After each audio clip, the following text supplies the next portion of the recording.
United States versus Belgium. A knockout match, a packed stadium, and a historic opportunity for the U.S. national team to keep growing in their own World Cup. The match is being played in Seattle, with the United States driven on by its fans, and with one thing becoming very clear. This team no longer just wants to be competitive, they want to make a statement. But on the other side will be Belgium, a team with a lot of talent, international experience, and players capable of deciding a knockout match in a single play. From now on, there is no room for error. If you win, you stay alive. If you lose, you go home. So let's go over the schedule for the United States versus Belgium. In Spain, the match will start at 2 o'clock in the morning. In Belgium, it will also be at 2 o'clock. In Portugal, it will start at 1 o'clock in the United States. These are the times. West Coast, Seattle, Los Angeles, San Francisco, 5 o'clock p.m. Mountain Time, Denver, 6 o'clock p.m. Central Time, Dallas, Houston, Chicago, 7 o'clock p.m. East Coast, New York, Miami, Orlando, 8 o'clock p.m. In Mexico Central Time, it will be at 7 o'clock p.m.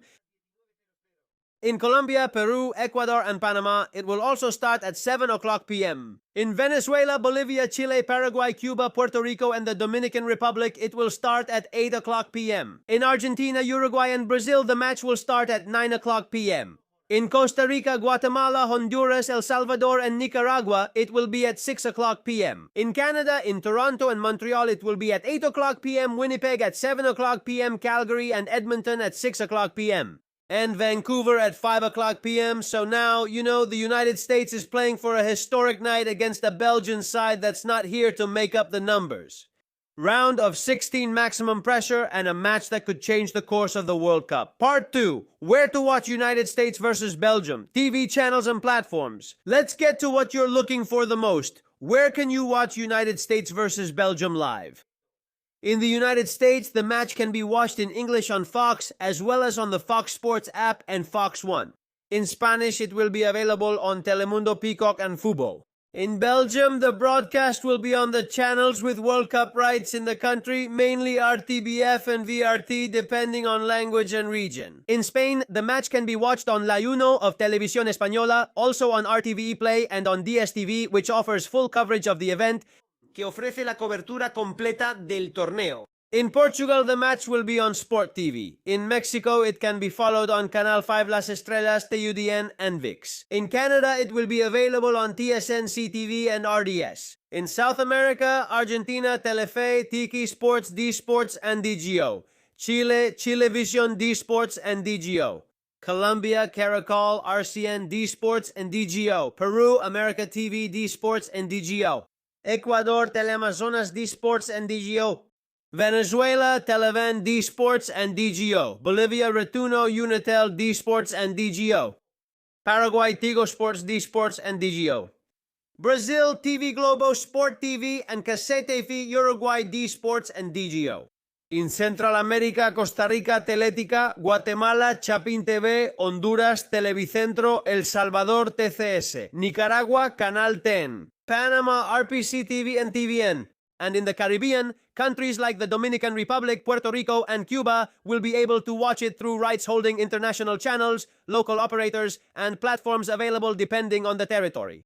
The United States wants to take advantage of the home field advantage. Belgium wants to prove that they are still an elite team. And now it's time to analyze how both teams come into a knockout matchup that promises a lot.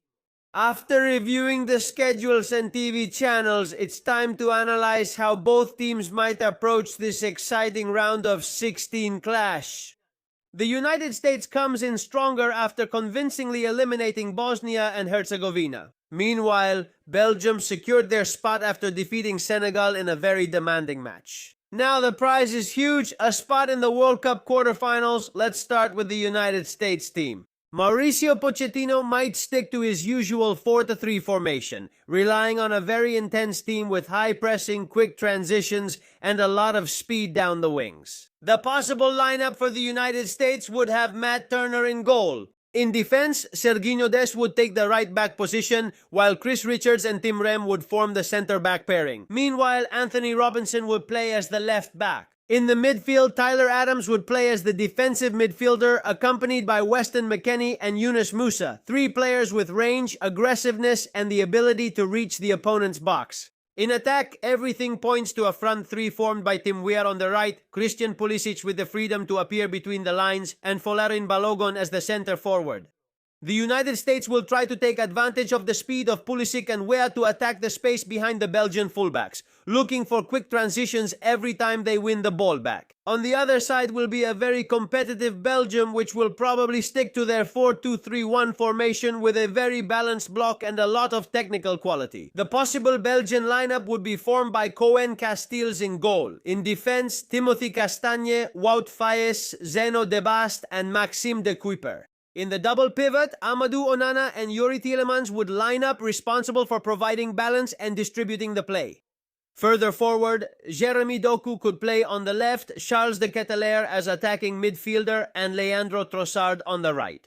Up front, the striker would be Lois Openda, one of the fastest and most dangerous attackers in the tournament. The tactical keys will be very clear. The United States will look to set a very high tempo from the start, pressing Belgium's build-up and trying to take advantage of the support from a crowd that will mostly be on their side.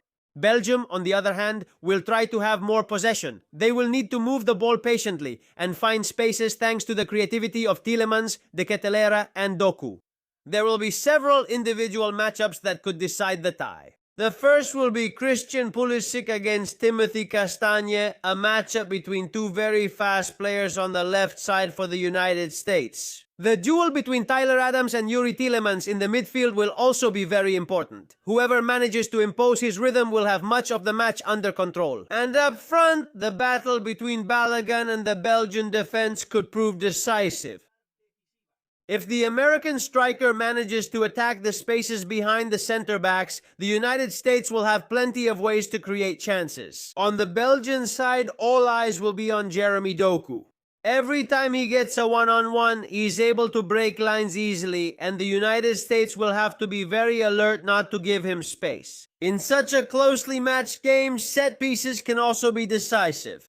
Belgium has very strong players in the air, while the United States has shown throughout the tournament that they are a very dangerous team on corners and wide free kicks. Everything is set for a real showdown between two teams with very different styles, but with the same goal to secure a ticket to the quarterfinals of the 2026 World Cup.